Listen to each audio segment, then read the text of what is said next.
So I've got a number of close male friends and also clients that suffer and say that they suffer from an overabundance of passion, or in other terms, horniness. The sexual energy that comes through them is too much to bear, and they have difficulty actually harnessing that sexual energy. And it's quite interesting because a lot of these men, I've just got off the phone now with one client who's in his 40s, well into his 40s. He says he comes from a long line of virile men. His father is still sexually passionate and engaged in his mid-70s.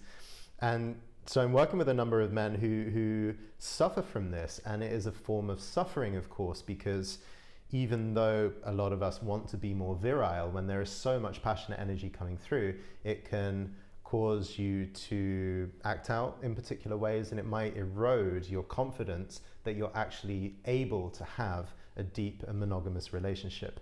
Because, wow, I'm going overseas for 2 months. I don't know if I can even trust myself. I have needs. They're so urgent sometimes that the fear that one will have to commit infidelity, even if it's just mental, be daydreaming about the whole panopticon of women out there, rather than even mentally and emotionally being able to commit to one woman as well. So it can be a wildfire that's difficult to harness. So one question that I get asked a lot is, how can I harness this sexual energy? I know that it's too much, it's running me into problems, and my sexual life feels like it has a lot of deviances within it, which I would like, if I don't completely stamp out, I would like to know that I have the confidence and the capacity to be in complete sexual integrity with my partner or with my highest wish for myself. So how to do it? Now, I believe that erotic wiring has a lot to do with our psychology, and often the ways that we were given and received love and the ways that we witnessed love being given in the world around us have an enduring impact. And so if you grew up, let's say, in a high passion household, whether that passion was stable or unstable and problematic, the whole ways of how are you going to get love from your mother and your father, what is the feeling of love that your mother gives you, leave deep imprints in the body. And so later on in life, when you see a hot, passionate woman kind of beckoning you forth, it ignites a lot of your psychological energy. Also, there can be a lot of psychological energy in your body which needs to discharge, which is when life gets stressful, or when I'm anxious, or actually when I'm in need of like a vulnerable, soft, empathetic love. Something fires off in me that goes passionately for it, or the passion gets triggered afterwards. So if you're addicted to this kind of boom and bust cycle, I'm always looking for a new passionate woman because I love the feeling of being in love. Well, the more that you actually do your inner work about the parental cycles and patterns and imprints that you've got, and also when you start to diffuse the sense of passion from your brief encounters, you can start to create more space. And in my experience, I definitely looked around the world for a fiery, intense pair of eyes gazing back at me, and when it started to light up my body and I could see that she was responding, we would go all in for a blind, all-consuming, passionate affair. And it was really a way of looking to discharge a lot of distress and pent-up force, and also get the kind of love and the nourishment and acceptance that comes after that. Even though our relationships were kind of illusory and over quite quickly, or they ended with rockiness, that was definitely the kind of psyche that I was operating out of when I went into these encounters. So understanding the deep psychodynamics of how you do love, how you witness love growing up, like what things actually charge your body erotically, can take some of the fizz out of it. And actually what was really interesting when I got together with my partner, we're together for 5 years now at the time of recording, it was the first time that I felt real attraction and polarity for a woman with an absence of this kind of overcharge. And when I talk about overcharge, it's like a physical fire comes up through the body, and I'm like, I'm hungry, I want to get this girl into bed, I'm going to do whatever it takes, move mountains and so on to get my release and to be with her and consummate it so that the fire can go down. My body is charged up with a sense of fire, and I need to release so it goes down. And yeah, it's nice when that goes together with a partner, but again, it's tricky. Anyway, back to getting together with my partner Adelia. I saw her from across the room, and rather than being consumed by a huge inner fire that wanted to get her, what actually happened was my awareness and my attention became very, very wide. And so the attraction for me was evident from the first moment. Every time she came into the room, I would be watching and interested of where she's going and who she's speaking to. But rather than having this kind of very erotic following, tracking quality, it was much more of a sitting back, vast quality. And her light, her energy, her shine, rather than stoking my fire, widened my awareness. And from that place, I had so much more patience. I saw so much more beauty in the process and the slow unfolding of attraction and seduction. And we're talking about a woman here, when we got together, she needed a lot of time before she was ready to release and let go of her guard and to surrender to a new man. Like, she was recently out of something in healing. And so she needed to meet a man who could hold himself together and be patient. And I tell this story, it's really phenomenal, and I feel it still. When I'm out in public, for example, and there's a beautiful shop attendant or a waitress or whatever it is, when I set eyes on a really, really beautiful woman, instead of having a passion come through me like a fire that wants to get her so I can release, I actually have this similar expanding of my awareness, and I notice the flickering of her beauty, and I feel incredible joy and excitement, and the polarity is real, and she really responds to the way pupils dilate and smile, and she enjoys being seen by me. But it's a form of passion that doesn't carry the internal need of the fire to exhaust itself. And it's super delightful, and there's so much space in this. And I'm not talking about an attraction that is unpassionate. I'm talking about a form of attraction that doesn't need to go anywhere in order to be more happy.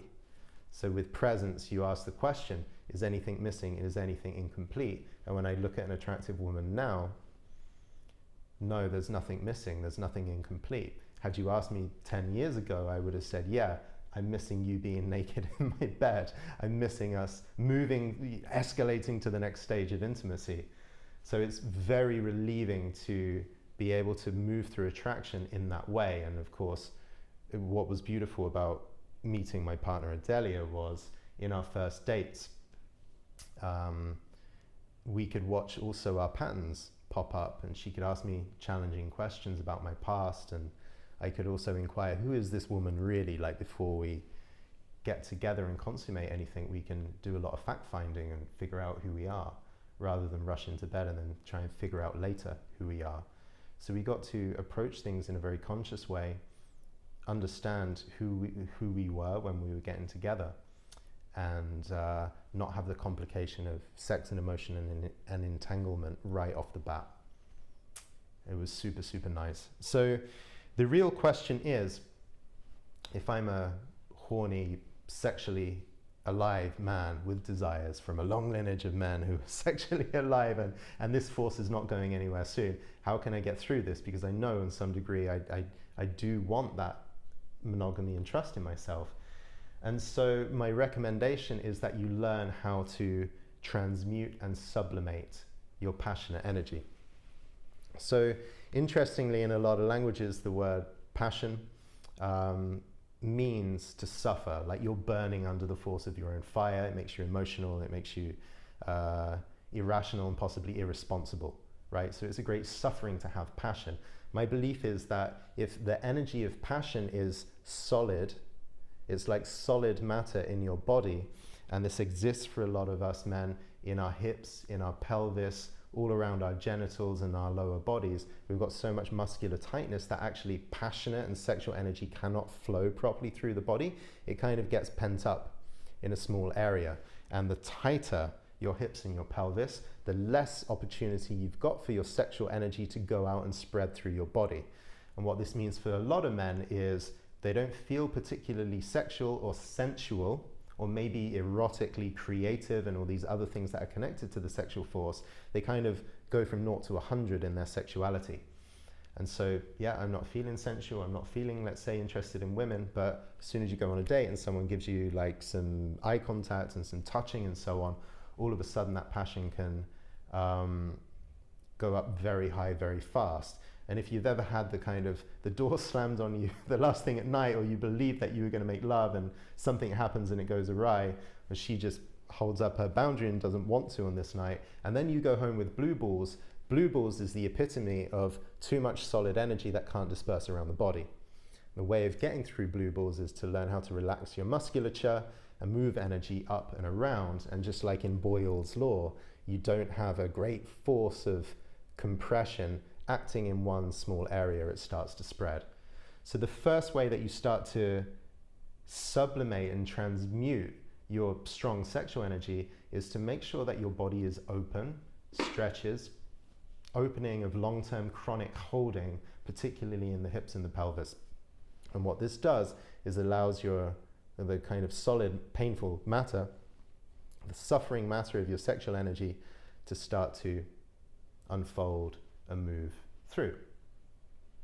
And all of a sudden, the less your sexual energy is trapped in your hips and pelvis, the more it moves through your body, and the more you start to experience actually sensuality, eroticism, imagination, seduction and romance stop becoming so much about the sex and the physical discharge, and it becomes a full-bodied affair. And all of a sudden it's like, you know, you hear people say, yeah, every area of skin on my body is an erogenous zone, because this sexual energy is all the way around you, and you can start to have full-bodied pleasure as a man, which is really, really interesting indeed.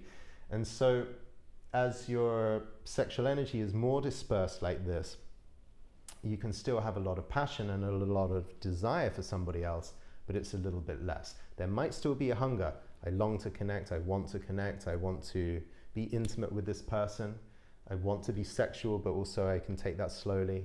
I want to find out who this person is. There can still be a desire to be together, even desires to consume in a way, or desires to merge, and there can be an ache to that still, the emotional and energetic longing to merge.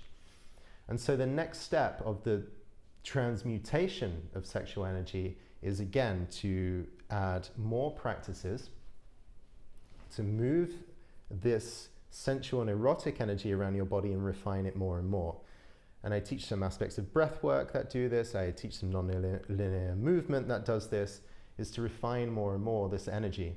And the more it becomes refined, it's now like a liquid sexual energy around the body, which gets refined to the point of becoming a gas. And the final step for this is meditation.